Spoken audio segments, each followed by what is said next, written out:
शेती माझी प्रयोगशाळा या यूट्यूब चॅनलमध्ये मी आपलं स्वागत करतो. या चॅनलवर आपण नवीन असाल तर या चॅनलला सबस्क्राईब करा. या चॅनलचे नवनवीन व्हिडिओ पाहण्यासाठी बेल आयकॉन नक्की दाबा. आपणास व्हिडिओ आवडल्यास लाईक आणि शेअर अवश्य करा. नमस्कार, मी डॉक्टर मच्छिंद्र बांगर, महाराष्ट्रातील आणि देशातील हवामान परिस्थिती संदर्भात ताजा अंदाज देणार आहे. आज नारळी पौर्णिमा. हवामान बदलाच्या टप्प्यामध्ये पारंपरिक पद्धतीचा अंदाज जर बघितला तर 30 तारखेला पूर्वा नक्षत्र लागणार आहे आणि साधारण पूर्वा आणि उत्तरा नक्षत्र हे भारतामध्ये 80 ते 90% पाऊस देणारे नक्षत्र समजले जातात.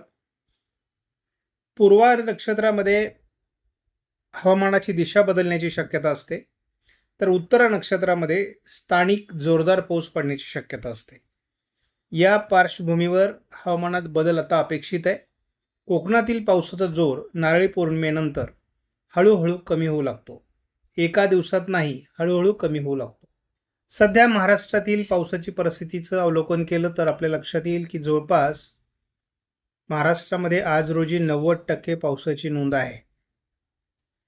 त्यामध्ये 7%ची घट कोकणामध्ये आहे, 27%ची घट मराठवाड्यामध्ये, 21%ची घट विदर्भामध्ये आणि केवळ 5%चा वाढीव प्रभाव हा मध्य महाराष्ट्राच्या घाटमाथ्यावर आहे. त्यामुळे एकूणच एक लक्षात घ्या की हवामान यावर्षीचं विचित्र आहे. पूर्णपणे एल निनोच्या प्रभावाखाली महाराष्ट्र गेलेला आहे आणि त्याचा सगळ्यात दूरगामी परिणाम हा पश्चिम महाराष्ट्र, मध्य महाराष्ट्र, मराठवाडा आणि विदर्भात झालेला आहे. विदर्भामध्ये भंडारा, गोंदिया, गडचिरोली आणि यवतमाळ हे जिल्हे तसे थोड्या बऱ्या अवस्थेमध्ये आहेत. सोलापूर, बीड आणि हिंगोली या जिल्ह्याची अवस्था जास्त बिकट आहे. त्यापाठोपाठच आता आकडे वाढू लागले ते अमरावती, नागपूर, अकोला या जिल्ह्यांचे. त्यामुळे याही ठिकाणी परिस्थिती गंभीर होऊ शकते. सिंधुदुर्ग आणि नंदुरबार हे जिल्हे देखील सध्या गंभीर परिस्थितीतून जात आहेत. यांना गंभीर शब्द वापरण्याचं कारण या ठिकाणची पिकं करपू लागली आहेत. ते म्हणजे देशामध्ये कित्येक दिवसापासून माझं ऑब्झर्वेशन आहे की 13%च घट आहे आणि 87%च पावसाची नोंद आहे. ही मॅनमेड मिस्टेक आहे की रिॲलिटी आहे हे सांगणं कठीण आहे. आज रोजी विदर्भ, मध्य प्रदेशचा पूर्व भाग आणि कोकण सहित केरळपर्यंत पाऊस झालेला आहे. सध्या आपण बघतो पावसाचा जो प्रभाव आहे तो या भागामध्ये आहे.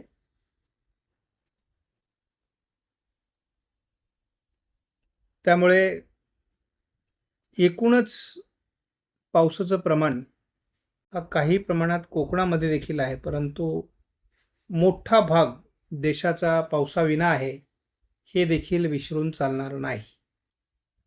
ऑगस्ट महिन्याची जर एकूण आकडेवारी आपण महाराष्ट्र शासनाच्या ॲग्रिकल्चर डिपार्टमेंटची बघितली तर यामध्ये असं दिसतंय की 75 ते 100% पाऊस आणि 100% आणि त्यापेक्षा जास्त पाऊस पडणारे तालुके हे पूर्व विदर्भामध्ये आणि घाटमाथ्यावर स्पष्टपणे दिसत आहेत. बाकी विभागामध्ये मात्र आपल्याला जो पाऊस झाला आहे तो 75%, 50% आणि 25%पेक्षा कमी झाला आहे. आणि त्याच्या तालुक्यांची आपण जर संख्या बघितली तर या ठिकाणी आपल्याला 98 तालुके यामध्ये 25% सुद्धा पाऊस पडलेला नाही. 50%पेक्षा कमी पाऊस 112 तालुके आहेत. म्हणजे याची सरासरी आपण जर काढली तर 210 तालुके हे महाराष्ट्रातले जवळपास 50%पेक्षा कमी पावसाचे आहेत. आणि त्यामध्ये आणखी 75 ते 50%च्या दरम्यान पाऊस पडलेले 86 जिल्ह्याची जर आपण प्लस केलं तर 300च्या आजूबाजूला आपल्याला परिस्थिती ऑगस्टमध्ये कमी पावसाची दिसते. ही तशी चिंताजनक परिस्थिती आहे. म्हणजे ऑगस्टने महाराष्ट्राला दुष्काळाच्या आगीमध्ये लोटण्याचं काम केलेलं आहे. महाराष्ट्रातील JFS मॉडेलचा अंदाज बघूयात. विदर्भ कोकण, पूर्व विदर्भ कोकण, त्यानंतर 31 पासून केवळ कोकण, आणि त्यानंतर कोकणातलाही पाऊस कमी होतोय, विदर्भातील पाऊसही कमी होतोय. मात्र 4 तारखेला पूर्व विदर्भाकडे एक सिस्टम सरकण्याची शक्यता दाखवली जाते. ती विदर्भात पाऊस देऊ शकते आणि ती महाराष्ट्रावरून देखील जाऊ शकते, असा पहिला अंदाज 4, 5, 6 साठी JFSने दिला आहे. जलद गती अंदाज बघूयात. दक्षिण कोकणात पावसाची शक्यता आहे उद्या. पूर्व विदर्भात किरकोळ पावसाची परिस्थिती आहे, परंतु सध्या अजून कोकणात पावसाचा प्रभाव राहण्याची शक्यता आहे. थोडं 29ला सोलापूर, सांगली भागात पाऊस असू शकतो. पूर्व विदर्भात पाऊस असू शकतो. पण बघू, पूर्व विदर्भाच्या दिशेने वातावरण सरकतंय, परंतु ते किती प्रभावीपणे सरकेल हे बघणं आवश्यक आहे. कोकणात हलक्या ते मध्यम सरी राहणार आहेत. पूर्व विदर्भात पाऊस असणार आहे. 3 तारखेपर्यंत हे वातावरण आहे. मध्य प्रदेशवर वातावरण दाखवलं जात आहे. थोडं नंदुरबार, जळगाव आणि धुळे, अमरावतीच्या काही भागात पावसाची शक्यता आहे आणि ही शक्यता थोडी 5 तारखेला देखील अमरावती, अकोल्याच्या उत्तरेला आहे. पर्यंत 6 ते 11 पुन्हा एका खंडाचा अनुभव सध्या येतोय, परंतु हे वातावरण बदलू शकतं. अशी एक अपेक्षा आहे, कारण आता हवामान बदलाचा काळ आहे.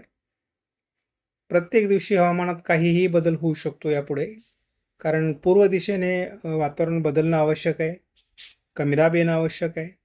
आणि उत्तरा नक्षत्र आणि पूर्वा नक्षत्र ही जर महाराष्ट्रात पाऊस देऊ शकले तर तीच एक शक्यता आहे. त्यानंतरच्या नक्षत्रांमध्येही पाऊस होतो, परंतु हे तसे पूर्वा आणि उत्तरा हे परतीच्या पावसाचे नक्षत्र आहेत.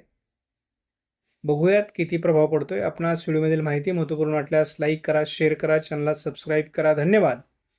जय हिंद, जय महाराष्ट्र, जय बळीराजा.